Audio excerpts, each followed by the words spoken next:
आदाब, मैं मोहिउद्दीन आप सभी का खैर मकदम करता हूँ, आप सभी का इस्तकबाल करता हूँ प्रोग्राम नेता तुम ही हो कल के। आप जानते हैं कि न्यूज़ 18 की ये ख़ास पेशकश है और हम जो है वो कॉलेज के यूनिवर्सिटीज़ के कैंपस में जा रहे हैं और तलबा तालिबात से नस्ल नौ के जो अफराद हैं उनसे जानने की कोशिश कर रहे हैं कि वो सियासत के बारे में क्या सोचते हैं, वो हुकूमत के बारे में क्या सोचते हैं, वो इंतखाबात के बारे में क्या सोचते हैं। और इसी सिलसिले को आगे बढ़ाने के लिए हम पहुंचे हैं आज मुंबई यूनिवर्सिटी के कालीना कैंपस में। यहाँ पर बहुत से तलबा तालिबात हैं, हम इनसे बात करेंगे कि हुकूमत, सियासत, इंतखाबात से इन्हें क्या चाहिए और उनकी क्या वाबस्तगी है। हम आपको बता दें कि मुल्क में जो है वो 3 फेज़ का इलेक्शन मुकम्मल हो चुका है। 29 अप्रैल यानी कि परसों के दिन जो है वो चौथे फेज़ का इलेक्शन होना है और मुंबई व अतराफ़ की जो है वो नशिस्तें, लोकसभा की नशिस्तें जो है इस पर भी इंतखाबात होने हैं। तो हम मौजूद हैं मुंबई यूनिवर्सिटी के कालीना कैंपस में और हम यहाँ पर बात करते हैं कि इन नौजवानों को, तलबा तालिबात को जो है वो इलेक्शन से क्या उम्मीदें हैं, वो किस बुनियाद पे जो है वो अपना वोट देंगे। एक बात ये बताइए कि आप जब वोट देने के लिए जाओगे तो आप किस बुनियाद पे जो है वो वोट दोगे? मैं वोट देने जाऊंगी तो सच्चाई और इंसाफ की बुनियाद पर ही वोट देना पसंद करूंगी, क्योंकि हम वोट ही इसीलिए देते हैं कि हमारे सामने सच हो और इंसाफ इसलिए ताकि आगे अगर हमें ज़रूरत पड़े तो हमें जो है इंसाफ का रवैया। अच्छा, क्या आपको लगता है कि मतलब तरक्की की बुनियाद पे जो है वो वोट देना चाहिए या डेवलपमेंट की बुनियाद पे वोट देना चाहिए? क्या बोलना चाहेंगी आप? तरक्की और इंसाफ की बुनियाद पर आप अगर चाहते हैं कि वोट देने चाहिए तो ऐसी कोई बहुत ज़्यादा तरक्की भी नज़र नहीं आई और ना इस तरह के कोई मामलात हुए हैं। हाँ, लेकिन मुस्तक़बिल में हम उम्मीद कर सकते हैं कि अगर हमारे वोट सही जाएं तो इंशाल्लाह फिर सही हुकूमत आएगी और इस तरह की हम उम्मीद करते हैं। अच्छा, क्या आपको लगता है कि मतलब मुल्क की सियासत जो है वो सही राह पर गामजन है, सही सिमत गामजन है, तो इसके बारे में जो है वो क्या ख्याल है आपका? जी बिल्कुल नहीं, हमारी जो ये है बिल्कुल भी सही नहीं है सियासत। सरकार जो है सिर्फ अपना ही फ़ायदा देखती है, हुकूमत जो है सिर्फ अपना ही फ़ायदा देखती है, अपना यानी जहाँ से फ़ायदा हो रहा है वही चीज़ करती है। उनको आवाम से कोई लेना देना नहीं है कि उनके साथ क्या हो रहा है, वो बद से बदतर हो रहे हैं, उनकी जो तकलीफ़ें हैं वो वहीं है, लेकिन वो इसका हल नहीं निकाल रहे हैं। आपको क्या लगता है? सियासत के नाम पे मोदी जी सफाई अभियान शुरू करके रखे हैं, डेमोन्स्ट्रेशन शुरू करके रखे हैं, लेकिन ये नहीं देख रहे हैं कि जो बेस है हमारा एजुकेशन सिस्टम है वो सही चल रहा है या नहीं चल रहा है। हमें जिस तरह से एजुकेशन बच्चों को प्रोवाइड करनी चाहिए नहीं हो पा रही मेरे ख्याल से, और जो बच्चे मेहनत करते हैं, जो स्टूडेंट्स मेहनत करते हैं, मेरिट लिस्ट में आते हैं, उनको भी अच्छा एडमिशन अच्छे कॉलेज में मिलने के लिए 3rd लिस्ट में इंतज़ार करना पड़ता है। एजुकेशन जो सिस्टम है उसमें चेंज आना चाहिए। आपको क्या लगता है कि मतलब एजुकेशन सिस्टम में चेंज आना चाहिए? जी ज़रूर आना चाहिए, क्योंकि कैसे है बच्चे मेहनत करते हैं, उनको उस तरह से वो पोस्ट पर वो अगर जाना भी चाहते हैं तो शायद रिश्वत की वजह से, ये सारी चीज़ों की वजह से वो पीछे हो जाते हैं और उनको वो चीज़ नहीं मिलती है जो वो चाहते हैं। इस वजह से शायद कुछ बच्चे जो है महरूमी का शिकार ये कि मतलब फिलहाल इलेक्शन है और ख़वातीन भी जो है वो बड़ी तादाद में वोट देने के लिए जाती है, तो क्या आपको लगता है कि आज़ादी के बाद से अभी तक जो है वो जो ख़वातीन के मसाइल हल हो पाए हैं, हुकूमत ने जो है वो ख़वातीन के मसाइल पर जो है वो ध्यान दे पाई है, तो इसके बारे में क्या ख्याल है आपको, क्या बोलना चाहेंगे? जी, ख़वातीन के मसाइल तो दिन ब दिन बढ़ते ही जा रहे हैं, हल तो नहीं हो रहे हैं, लेकिन हम ये उम्मीद लगाएंगे कि ख़वातीन के मसाइल जो है उनको हल किया जाए। जैसे क्या मसाइल हैं आपके, ख़वातीन की बात की जाए तो? जी, देखा जाए तो माशरे में बहुत सी बुराइयाँ फैली हुई हैं, कितना सेफ महसूस नहीं कर रहे हैं हम अपने आप को। हुकूमत जो है वो ये दावे करती है कि वो जॉब क्रिएशन कर रही है, जॉब जो है बढ़ा रही है, नौजवानों को जो है रोजगार की तरफ जो है वो गामजन कर रही है, तो आपको क्या लगता है कि मतलब इन 5 सालों में क्या वाकई नौजवानों को जो है वो जॉब मिल पाई है? अगर आप जॉब क्रिएशन की बात करोगे तो जॉब मोस्टली एलिमिनेट हुए हैं, जॉब क्रिएट नहीं हुए। अगर आप कंपेरेटिव देखते हो, गवर्नमेंट सर्विसेज देख लो या कुछ भी, मोस्टली आपने बहुत सारे उन्होंने जो वैकेंसी वगैरह निकाली थी वो पीरियड ऑफ टाइम के बाद में स्क्रैप हो गई, अभी पोस्टिंग हुई नहीं है। ऐसा मैक्सिमम जगह पे हुआ है। अगर आप गौर करते हो, यूपीएससी की सीट्स एवरी ईयर कम होती जा रही हैं, ठीक है ना। एक जगह पे नीड है, ठीक है ना, देन ऑल्सो नीड को फुलफिल नहीं किया जा रहा। मतलब ये प्लान चीज़ें हो रही हैं क्या?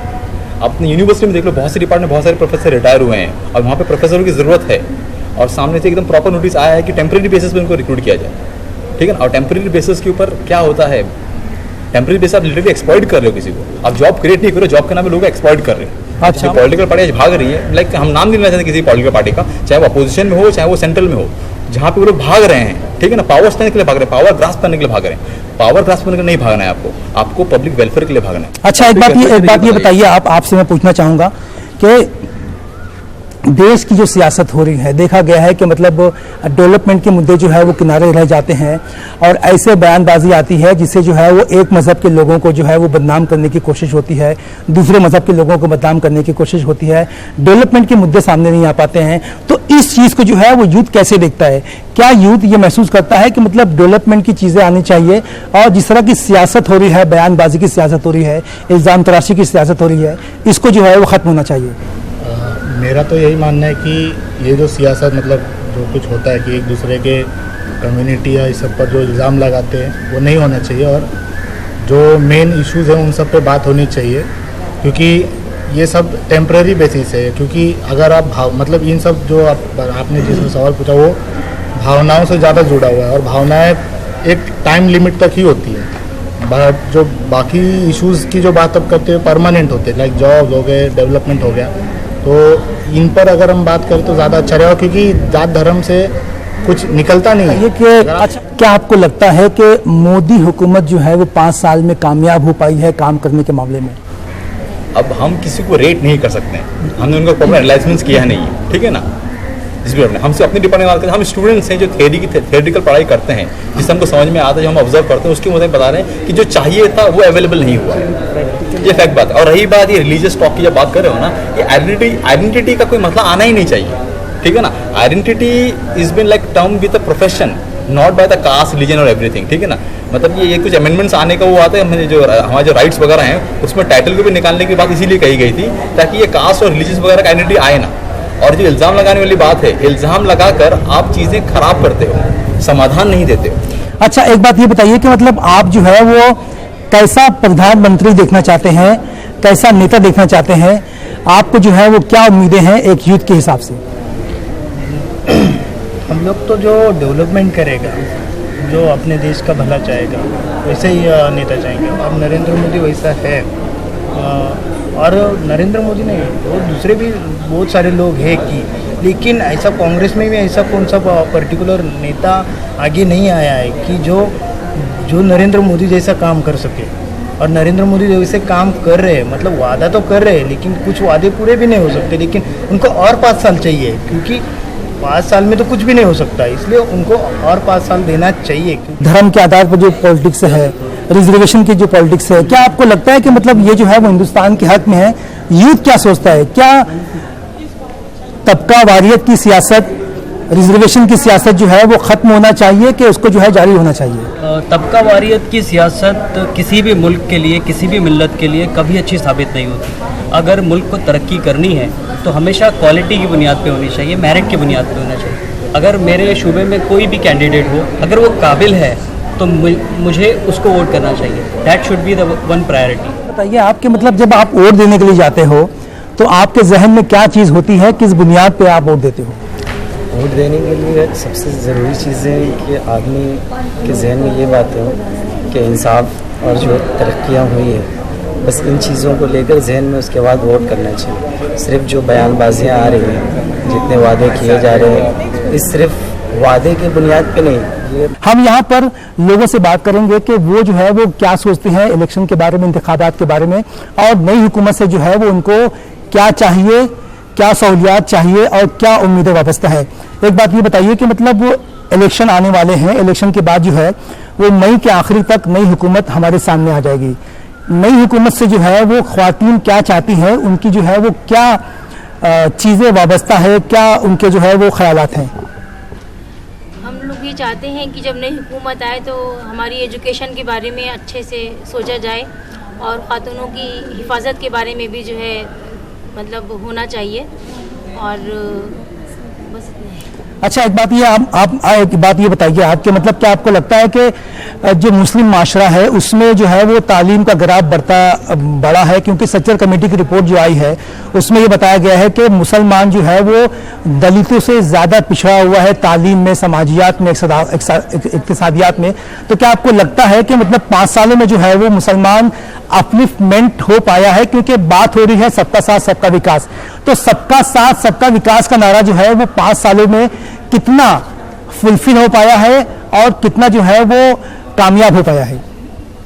मैं पिछले कई सालों से ये सुन रही हूँ कि मुसलमान जो है वो एजुकेशन में, तालीम के मामले में बहुत पीछे रहा है, और हो सकता है कि उनका ये कहना मुनासिब हो, लेकिन जब मैं देख रही हूँ तो मुझे ऐसा लग रहा है कि मैंने देखा है कि हमारे माशरे में अब ख्वातीन की तालीम को लेकर काफ़ी लोग बेदार हो रहे हैं, क्योंकि अब कोई नहीं चाहता है कि उनकी जो है लड़कियाँ तालीम याफ्ता ना हो और आगे जाकर उनको मुश्किलात का सामना करना पड़े। तो मैं इसका क्रेडिट हमारी हुकूमत को नहीं देना चाहती, बल्कि मैं इनका क्रेडिट अपने माशरे को देना चाहती हूँ कि माशरे ने हमको इस बात की आज़ादी दी है कि हम तालीम हासिल करें और अपने हक की आवाज़ बुलंद। अच्छा, एक बात ये बताइए कि आप तालीम की बात कर रही हैं, इन्होंने कहा कि तालीम जो है वो माशरे में आम हो रही है। क्या आपको लगता है कि मतलब हुकूमत जो है वो ख्वातीन की तालीम के ताल्लुक से जो पॉलिसी बना रही है वो पॉलिसी जो है वो काबिले अमल है और इसके साथ साथ जो है मुस्लिम ख्वातीन को उसका फ़ायदा हो पाया है? जी नहीं, क्योंकि नॉलेज आगे बढ़ता ही नहीं है ना। जहाँ तक जिसको जितना नॉलेज है महदूद रह जाता है। जैसे अगर कोई स्कॉलरशिप है तो उसके बारे में आगे नहीं मालूम पड़ता है आम लोगों को, और वो वही महदूद होकर खत्म हो। आप मतलब मुस्लिम ख्वातीन को जो है वो स्पेशल पैकेज मिलना चाहिए ताकि वो आगे बढ़ पाए, क्योंकि कमेटियों की रिपोर्ट है, महमूद रहमान कमेटी की रिपोर्ट है महाराष्ट्र में, उसने बताया है कि 5% रिजर्वेशन मिलना चाहिए मुसलमानों को, और बम्बई हाईकोर्ट के जजमेंट ने भी ये वाजे किया है कि कम से कम तालीम के मैदान में जो है वो मुसलमानों को रिजर्वेशन मिले। तो क्या इस इलेक्शन में रिजर्वेशन मुद्दा रहेगा? आपको लगता है कि रिजर्वेशन मिलना चाहिए? देखिए, सबसे पहले तो मैं कहूँगा कि किसी भी तरह का रिजर्वेशन जो होता है वो एक समाज जो है अगर वो किसी तौर से पिछड़ गया है किसी मेयार से, माशी तौर पर, इक्तिसादी तौर पर या फिर तालीम के मैदान में, तो उसे अपलिफ्ट करने के लिए कुछ हद तक रिजर्वेशन की ज़रूरत पड़ती है। तो जैसे कि और लोगों के पास रिजर्वेशन है ना, अगर वो तबका पिछड़ा हुआ था उस वक़्त, तो जिस तरह उन्हें हासिल हुआ तो मुस्लिम तबके को भी रिजर्वेशन मिलना चाहिए। अच्छा, एक बात जो है वो यहाँ पर सामने आती है, हमारे बहुत मतबा सामने आती है कि एजुकेशन के साथ साथ जो है वो जॉब नहीं मिल पाता है। तो क्या आपको लगता है कि मतलब जॉब मिल पाया है आपको, या जॉब क्रिएट करने की सूरत हाल क्या होना चाहिए?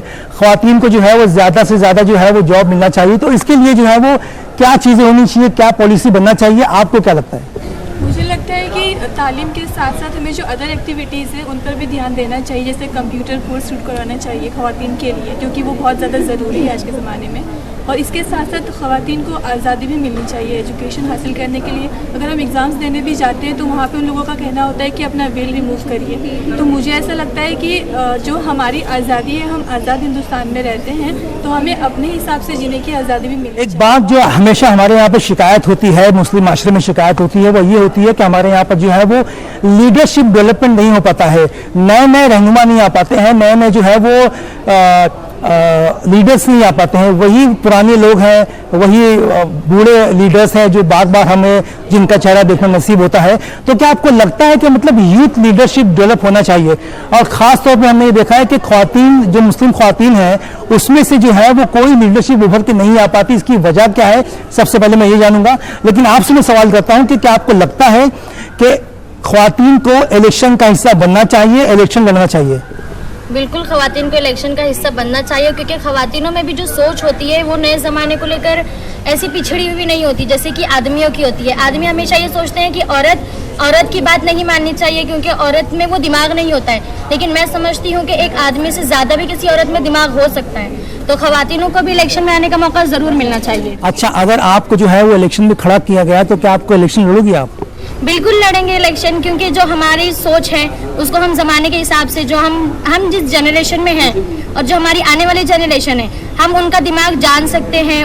अभी तो हमारी जनरेशन का हमें पता है, तो हम इनके हिसाब से इलेक्शन अगर लड़े और जीते तो बिल्कुल जैसा ये चाहते हैं वैसा काम करेंगे। अच्छा, एक बात ये बताइए कि हर पॉलिटिकल पार्टी जो है वो ये वादा करती है कि रिजर्वेशन दिया जाएगा ख्वातीन को, चाहे इलेक्शन की बात हो या जॉब की बात हो, एजुकेशन की बात हो, तो ये नारा जो है वो आपके लिए कितना ज़्यादा खुशकुन है और कितना ज़्यादा मायूसकुन? ये खुशबू तो बिल्कुल भी नहीं है, मायूसी है, क्योंकि सिर्फ बात होती है रिजर्वेशन की, औरतों को जॉब दी जाएगी, सिर्फ ये कहा जाता है इलेक्शन होने तक। उसके बाद से इस बात का जिक्र भी नहीं किया जाता है कि औरतों को जॉब मिलना चाहिए, क्योंकि वो सीट तो आदमियों की चली जाती है, तो कुछ फ़ायदा नहीं। अभी हम इतनी सारे यहाँ पे पढ़ रहे हैं, सब लड़कियाँ पढ़ रही हैं, लेकिन हम आगे चलकर हमको आगे कुछ पढ़ाई में भी वो रिजर्वेशन, वो सीट मिल पाएगी कि नहीं हमें पता नहीं, क्योंकि वो पहले से रिजर्व हो जाती है किसी और के लिए, जो बड़े लोग जो पैसे देकर करते हैं। तो इसीलिए हर चीज़ में यही होता है कि औरतों को पीछे कर दिया जाता है। अच्छा, एक बात ये बताइए कि आप जब वोट दोगी तो आपके कौन से मसाइल को लेकर के वोट दोगी जिसकी बुनियाद पे जो है आपके मसाइल हल हो पाए? सबसे पहले तो मैं एजुकेशन सिस्टम के ताल्लुक से ये कहना चाहूँगी कि जो बेरोज़गारी है तो वो बेरोज़गारी को हटाकर रोज़गार फराहम करे, जिसके हुकूमत हमेशा वादे करती है लेकिन ये कभी हो नहीं पाता है। और दूसरी चीज़ ये है कि महंगाई जो है वो कम हो, क्योंकि गरीब गरीबतर होता जा रहा है, अमीर जो है वो अमीरतर होता जा रहा है, तो ये सारा सिस्टम इसी वजह से ख़राब हो रहा है। तो जो अपने वादे करती है हुकूमत तो उसे पूरा करे। अच्छा, आपको लगता है कि मतलब महंगाई का असर जो है वो घर पर हो रहा है, घरेलू जिम्मेदारियों के जो लोग होते हैं उन पर जो है हो रहा है? जी, महंगाई का सिर्फ दावा किया गया है कि महंगाई हटाई जा रही है, लेकिन महंगाई कहीं से हट नहीं रही है, उल्टा बढ़ ही रही है। ये टैक्स वो टैक्स मिलाकर उसको और बढ़ाया जा रहा है, इजाफा किया जा रहा है उसमें। अदरवाइज कहा जा रहा था कि ये दाल वगैरह इतनी सस्ती हो जाएगी कि आप खरीद सकोगे, लेकिन वही दाल की कीमत आज डबल ही हो गई है। हम लोग जो है वो मुंबई यूनिवर्सिटी के कालीना कैंपस में हैं और हम यहाँ पर जो है मुख्तलिफ मौज़ूआत पर बात कर रहे हैं, ख़वातीन के इशू से लेकर के सियासत तक के मौज़ूआत पर बात कर रहे हैं। हमेशा ये बोला जाता है कि हिंदुस्तानी मुसलमान जो है वो इस डेमोक्रेसी, इस मुल्क का अटूट हिस्सा है, लेकिन देखा यह गया है कि पार्लियामानी इलेक्शन में आज़ादी के बाद से अभी तक मुसलसल मुस्लिम नुमाइंदगी में जो है वो कमी होती गई है। इसकी वजह क्या है? इसके ताल्लुक से जो है वो यूथ क्या सोचता है, इसके ताल्लुक से जो है वो नौजवान क्या सोचता है? एक बात ये बताइए कि मतलब ये हमेशा से रोया जाता है कि आज़ादी के बाद से जो है वो मुसलमानों की जो नुमाइंदगी है, चाहे पार्लियामेंट की बात कर लीजिए आप या असेंबली की बात कर लीजिए, उसमें मुसलसल गिरावट आई है। इसकी वजह क्या मानते हैं? एक यूथ होने की हैसियत से, एक स्टूडेंट होने की हैसियत से आप इस मसले को किस तरह देखते हैं? मुसलमानों की पार्लियामानी या किसी भी असेंबली कॉन्स्टिट्यूंसी के अंदर मुसलसल जो है वो हमारे जो लीडर्स हैं उनकी तादाद में कमी होती जा रही है। इस बात के कई एक वजूहात हो सकती हैं, इन बातों के पीछे कई बातें हम बयान कर सकते हैं। इसमें सबसे बहुत इंपॉर्टेंट रोल ये है कि हमारी कोई सेंट्रल लीडरशिप नहीं है। सबसे कि जो मुसलमान होते हैं वो अपना वोट बैंक, अपना वोट जो है वो मुख्तलिफ सियासी पार्टियों में बंटवा देते हैं। क्या आपको लगता है एक तालिबे इल्म होने की हैसियत से, एक यंग जनरेशन का फर्द होने की हैसियत से, कि मुसलमानों को अपनी सियासी जमात बनाना चाहिए? बिल्कुल, मुसलमानों को अपनी एक सियासी जमात बनानी चाहिए और इसके लिए उन्हें मुकम्मल तौर पर कोशिश करनी चाहिए। और ऐसी सियासी जमात बनाने के लिए आज फिल वक्त मुसलमानों के जो लीडरान मौजूद हैं, इन लोगों को भी सपोर्ट करना चाहिए। पूरे मुल्क के मुसलमानों को एक प्लेटफॉर्म पर आकर एक ऐसी सियासी जमात बनानी चाहिए जो सबके लिए काबिल कबूल हो। लेकिन क्या मुसलमानों के लिए Congress, NCP, BJP, Shiv Sena, RLD, Samajwadi Party ये काबिल कबूल नहीं रह गई है? ये तमाम पार्टियां काबिल कबूल है, लेकिन इन तमाम पार्टियों में मुसलमान मुख्तलिफ हिस्सों में बटा हुआ है।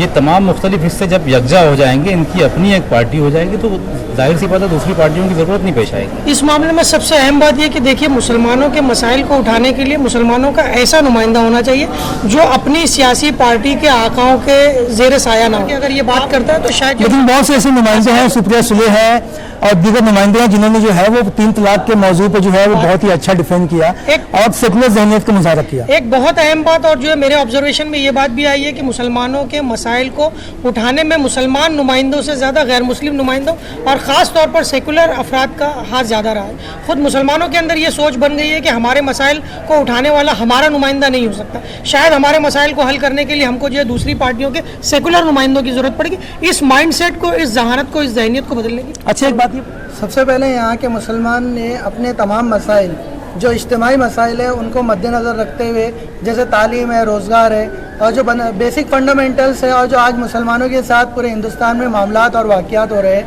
इनको मद्देनज़र रखते हुए मुसलमान ने वोट देना चाहिए और ऐसे लीडर को वोट देना चाहिए जो उनके मामलात को, उनके मसाइल को हल करे। लगता है कि हमारी जो सियासी लीडरशिप है वो वाकई जो है वो आवाम के लिए काम करती है।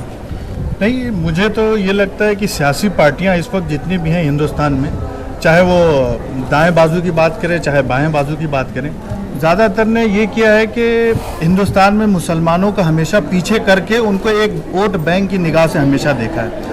अभी 2019 के इलेक्शन की बात हम करें तो पूरे मुद्दे को 2014 से ही लगाया गया है इस मुद्दे पे कि हिंदू मुसलमान अलग अलग करके देखा गया। वो चाहे खाने की बात हो, चाहे वो आपका लव जिहाद की बात हो, इन तमाम बातों से आपने डिफरेंशिएट किया है सोसाइटी को वो करके टेस्ट किया गया है कि कैसे डिफरेंशिएट किया जाए, और उसका अब ये फ़ायदा फाइनल इलेक्शन में ये लोग उठाने वाले हैं। लेकिन बिल्कुल सही बात है आपका जो है वो कहना बिल्कुल सही है, लेकिन सवाल ये पैदा होता है कि क्या यूथ नौजवान इस तरह की सियासत को बर्दाश्त करने के हक में है? बिल्कुल, ऐसी सियासत तो मेरी समझ से कोई भी नौजवान नहीं चाहता कि आपस में तफरका हो, क्योंकि साथ में हमें एक बस में जाना है, एक ट्रेन से सफ़र करना है, एक जगह पढ़ना है, तो ऐसा कोई भी तफरीक नहीं चाहता आपस में। लेकिन पॉलिटिकल लीडर्स जो हैं वो इस मामले को इतना उरूज दे देते हैं कि आपस में एक तंग दिली पैदा हो ही जाती है। इन्होंने बहुत अहम पॉइंट यहाँ पर उठाया है कि मजहबी मुनाफरत और फ़िरका वारियत की जो मुनाफरत है उसको ख़त्म करने में एजुकेशन सिस्टम जो है बहुत ही अहम रोल अदा कर सकता है, लेकिन इस तरह के मामलात नहीं है। हमारे एजुकेशन सिस्टम में जो है वो तब्दीली की ज़रूरत है, और उसी के साथ साथ जो है वो नौजवानों में हम आहंगी, दोस्ती और एक मुरव्वत का जज्बा पैदा करने के लिए जो है वो एजुकेशन सिस्टम बहुत ज़रूरी है। एक बात आप ये बताइए मुझे कि आप जब वोट देना जाते हो तो आप जो है वो किस लीडर को वोट दोगे और उसकी बुनियाद क्या होगी? सबसे पहले तो जो भी, क्योंकि सब हम स्टूडेंट हैं, हम इल्म हासिल कर रहे हैं, तो हर किसी के जहन में यही सवाल आएगा कि मैं जिसको भी वोट दूं वो इंसान पढ़ा लिखा होना चाहिए। इसी तरह मेरे हिसाब से ये होना चाहिए कि इलेक्शन के लिए भी कोई ना कोई डिग्री कंपलसरी होनी चाहिए। अच्छा, बहुत ही अहम इन्होंने मुद्दा उठाया है कि इलेक्शन के लिए भी डिग्री होना चाहिए। आपसे मैं सवाल करता हूं कि आपको क्या लगता है कि मतलब कितने फीसद पॉलिटिशियन हमारे हिंदुस्तान के पढ़े लिखे हैं और कितने जाहिल? मुझे तो ऐसा लगता है कि अगर देखा जाए तो सबके सब जाहिलों की गिनती में आते हैं। अगर एक कौम का रहनुमा है तो उसके लिए उसको ज़रूरी ये बनता है कि हम पार्टी के नाम पर या हिंदू और मुसलमान के नाम पर फ़िरका परस्ती वाली जो हरकतें करते हैं वो ना करते हुए तमाम हिंदुस्तानियों के लिए अच्छे इक़दाम। बताइए कि जब आप वोट देने के लिए जाती हैं तो क्या आप ये देखती हैं कि जिसको आप वोट दे रही हैं वो कितना पढ़ा लिखा है और उसके पास क्या डिग्री है? आज अब ये अगर देखा जाए तो अभी तक के मैंने खुद ने नहीं देखा था, लेकिन अब पिछली मर्तबा की सरकार के बाद से अब ऐसा लगता है कि हमको ये देखना बहुत ज़रूरी है कि इंसान कितना पढ़ा लिखा है, उसकी सोच कितनी है। वो जो इलेक्शन लड़ने वाले हैं उनके बारे में कहा गया है कि बेशतर लोगों के जो रिकॉर्ड्स हैं वो क्रिमिनल रिकॉर्ड्स हैं। तो क्या आप ये देखते हो कि मतलब जिसको आप वोट देने के लिए जा रहे हो उसके खिलाफ कितने केसेस दर्ज हैं, कितनी FIR दर्ज हैं और वो कितना पढ़ा लिखा है? क्या आप ये सब देखते हो वोट देने से पहले? बिल्कुल ये सब देखते हैं वोट देने से पहले, मगर अक्सर लीडर हमारे में ऐसे ही हैं। कोई जेल में से अगर केस इलेक्शन लड़ रहा है तो वो भी जीत रहा है। ये कैसी पॉलिटिक्स है और कैसा देश है कि यहाँ पर कोई जेल में है और वो इलेक्शन लड़ता है और वो जीत भी जाता है? तो ये कोई मतलब ये कैसे देश चलेगा? ये देश ऐसे नहीं चल सकता। आप बाहर कंट्रीज को देखिए, कितने अच्छे से अपना मुल्क चला रही हैं, लोग एजुकेटेड हैं, वहाँ कोई झगड़ा नहीं हो रहा है, कुछ नहीं हो रहा है। लेकिन यहाँ पर हर दूसरे दिन हिंदू और मुसलमान का झगड़ा देखो तो, और ये हिंदू और मुसलमान का आपसी कोई झगड़ा नहीं, ना हमें हिंदुओं से प्रॉब्लम है और ना एजुकेटेड हिंदुओं को मुसलमानों से प्रॉब्लम। इलेक्शन कमीशन को जो है वो कुछ ऐसे कवायद बनाना चाहिए कि पढ़े लिखे लोग ही सियासत में आ पाए। बिल्कुल लगता है आना चाहिए, पढ़े लिखे आएंगे तभी देश की तरक्की हो सकती है, वरना कुछ नहीं हो सकता। इलेक्शन कमीशन को ऐसे कवायद बनाना चाहिए, कानून लाना चाहिए। हाँ, लाना चाहिए, बिल्कुल लाना चाहिए, बनाना चाहिए, बनेगा तभी कुछ आगे बढ़ेगा। अच्छा, एक बात आप एक बात ये बताइए जी, आप कुछ कहना चाह रहे हैं, बताइए। पढ़े लिखे होने के साथ साथ, ख्वानदा होने के साथ साथ उनके क्रिमिनल बैकग्राउंड नहीं होना चाहिए। क्योंकि देखें, जब अगर कोई शख्स अपनी बेटी अगर किसी को देता है तो उसका बैकग्राउंड चेक करता है, ठीक है। हम तो अपना शहर, अपना खित्ता, अपनी रियासत किसी के सुपुर्द करते हैं, तो क्या ये ज़रूरी नहीं कि हम उस इंसान का जो है क्रिमिनल रिकॉर्ड चेक करें? क्या वो हमारे काबिल है? क्या हम लोगों को हैंडल कर सकता है? क्या हमें सुरक्षा प्रोवाइड कर सकता है? क्या हमारे जो मसाइल है उसको उनका हल ढूंढ सकता है। अगर वो क्रिमिनल बैकग्राउंड से ताल्लुक़ रखता है तो जाहिर बात है कि वो खुद एक मसला क्रिएट कर सकता है। आपने देखा, सुना और जाना कि नौजवान जो है इस मुल्क का क्या चाहता है और किस तरह की सियासत चाहता है। यहाँ पर जो है वो अलग अलग किस्म के नज़रियात सामने आए, अलग अलग किस्म की बातें सामने आई। जो यूथ का विज़न है वो भी यहाँ पे सामने आया है। सियासत के ताल्लुक से यूथ क्या सोचता है, करप्शन के ताल्लुक से यूथ क्या सोचता है, महंगाई के ताल्लुक से यूथ क्या सोचता है, और सबसे अहम रोजगार और तालीमी निज़ाम के बारे में यूथ क्या सोचता है। बहरहाल यूथ ही तब्दीली लाएगा और नौजवान ही इस देश का मुकद्दर बदलेगा। इकबाल ने क्या खूब कहा है कि औकादी रूह जब बेदार होती है जवानों में, नजर आती है उनको अपनी मंजिल आसमानों में। चलिए आपसे इजाज़त लेते हैं, खुदा हाफिज़।